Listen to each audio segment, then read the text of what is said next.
and welcome to another Summer Stars Storytime in Browns Road Library. But this storytime is a little bit different because Ted and I were having a little chat and we realised that some boys and girls prefer learning about new facts rather than reading actual stories. So Ted and I decided to have a little wander over to the non-fiction section here in Browns Road Library, the one with all the red stickers, and they all have different numbers on them. And the different numbers mean a different subject. So up here we have the 500s, and they're all the things about science and nature. And down here we have like the 700s, and they'd be arts and crafts and different types of sport. And down here we have the 900s, and they're all about history. And we have lots and lots of lovely books here in Browns Road Library and in all the other Waterford Library branches. And they're all full of interesting new facts and things you might never have learned before. So you might prefer to do the Summer Stars Challenge by learning something new and taking up a non-fiction book. So I took out a few books to show you today. The first one I have here is called The Great Planet Earth Search. So it's like a puzzle book and it tells you all about different parts of the earth. Look at this. And it's got loads and loads of lovely pictures. And it's full of different things that you can spot and see, and has the answers at the back of the book as well. So while you're puzzling things out, you can be learning something new. And look at this swamp. That's a really interesting book, actually. I also took out a book about reptiles. Now, I'm not a huge fan of reptiles. There's a particularly snake there at the back that I'm not really a fan of, but I know that certain boys and girls out there love reptiles. So if you are a fan of reptiles, now if you're not, look, if you're like me, look away now, because I really don't like this picture. Lots and lots and lots of snakes. Okay, it's safe to look back. I've put it away. If you don't like snakes, it's safe to look again. But this one, if you're into reptiles, is really, really interesting. And this is in the 500 section because that's science and nature. Now, I am more of a history person, so I love this book here. It's called Quest for the Lost City of Gold. And you have to go on a quest. Look inside the book so you can find lots of clues. And inside the back there's a riddle card with stickers.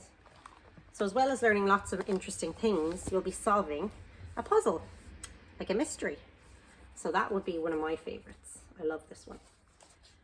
And then if you're into sport, particularly cycling, we have this one, On Your Bike, by Chris Hoy. He's an Olympic champion, so I'd say he probably knows what he's talking about.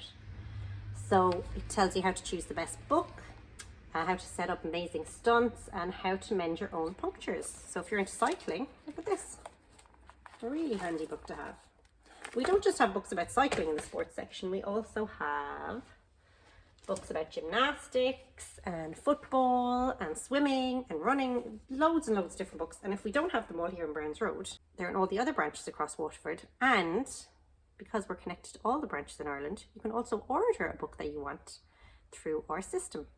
And we'd be really happy to help you with that if you're looking for a particular book.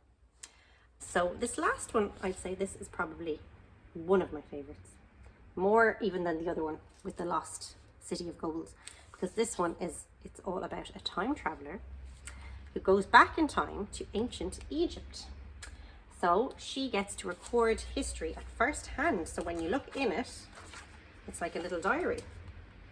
And her father has a time machine and she goes all the way back to ancient Egypt. Look, she's watching pyramids getting built. And she has gone to the pyramid in Giza. And the Great Sphinx, look at that. And imagine if you could go back in time, where would you go? And what would you do? And that could actually be a story that you could write yourself. So after reading this, you might even think to yourself, well, I could write a story about traveling into the past too. So you might be inspired to write your own story. And in Summer Stars, as part of Summer Stars, this summer, we are doing another story competition. And it's very, very interesting. It's open to 3 different age groups. So there's 6 to 9 years, 10 to 14 years, and 15 to 18 years. And if you win, you get a €50 voucher. So what you do is you write a story, but it has to start with the sentence, of all the places in the world, I never thought I would be here. And after that, you can let your imagination take over and write about whatever you like. But there's a 500-word limit, just remember that. And details of how to enter are available from your local library.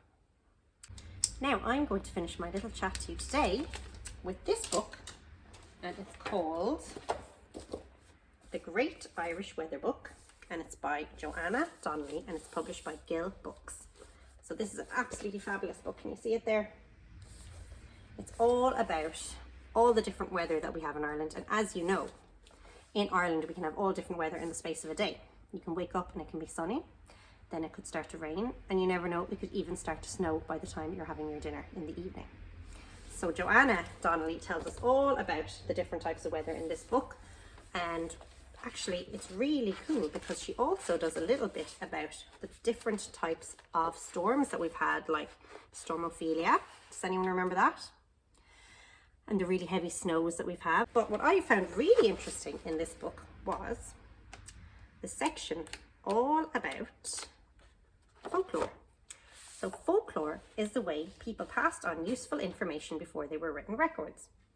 Knowing the weather was really important for people, and they sometimes made up sayings to make things easier. So you might know some of these sayings. My actual favourite one is, red sky at night, sailors' delight. Red sky in the morning, sailors take warning. But how I say it is, red sky at night, shepherd's delight. Red sky in the morning, shepherd's warning, because that's how I learned it. So there's slightly different ways of saying it. So you might have learned about the sailor, or you might have learned about the shepherd. So this is probably one of the oldest pieces of weather lore, with references to this phrase even appearing in the Bible, which is probably why I had the one about the shepherds. The idea behind this little rhyme is that sailors need to know what weather is coming their way. This rhyme was one of the earliest weather forecasts, and guess what? It mostly works. So, in many places, weather systems come in from the west, and the sun also sets in the west. So the sky at night gives us a hint of what weather will come the next day. When the pressure is high, dust and sand get trapped in the atmosphere. This causes the blue light waves to scatter away, leaving only red visible from the ground. So you have the red sky at night. So if we see this red light in the sky at sunset, that means high pressure is somewhere around out there, and that means that fine sunny weather is on the way. The opposite, a red sky in the morning, means that the high pressure is moving away to the east, allowing low pressure, which brings wet and windy weather, to come our way. So mostly you can say that when you see a red sky at night, you'll have a delightful day, and if you see a red sky in the morning, you better probably bring your rain gear with you just in case. Another one is rain before 7, fine by 11. Now I've never heard this one, but apparently this one depends on the fact that in Ireland, weather fronts tend to move through fairly quickly. That's why we always have different types of weather throughout the day. So for instance, right now I can see outside my door, it's raining, but you never know. By lunchtime, I might end up with a bit of sun, because this says if it rains before 7, it will be fine by 11. If we have rain in the morning, it's usually gone within a few hours.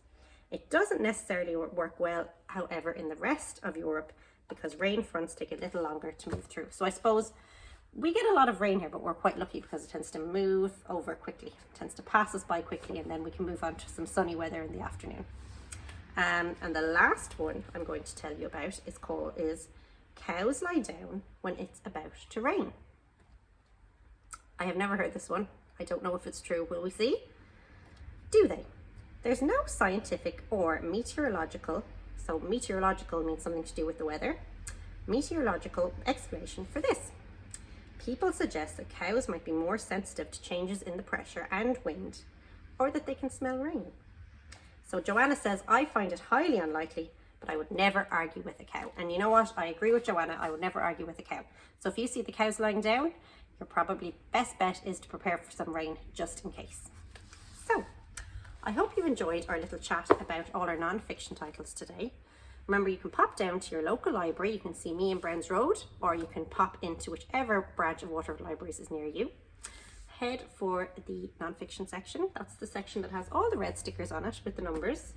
Or you can ask one of the lovely librarians to help you. We'll be only too happy to help. And you can tell us what you are interested in, and we'll be able to show you which numbers to look at. And if there's a particular book you're after, let us know and we can look for it for you. So remember to pop in like Ted, grab your Summer Stars card and you can fill it in and you'll be getting a medal for yourself at the end of the summer. So join us again for another Summer Stars story time very soon. Now Ted, I think you need to say goodbye as well. Yeah, Ted was having a little nap. I think he's a bit tired. Bye bye. Take care. See you soon.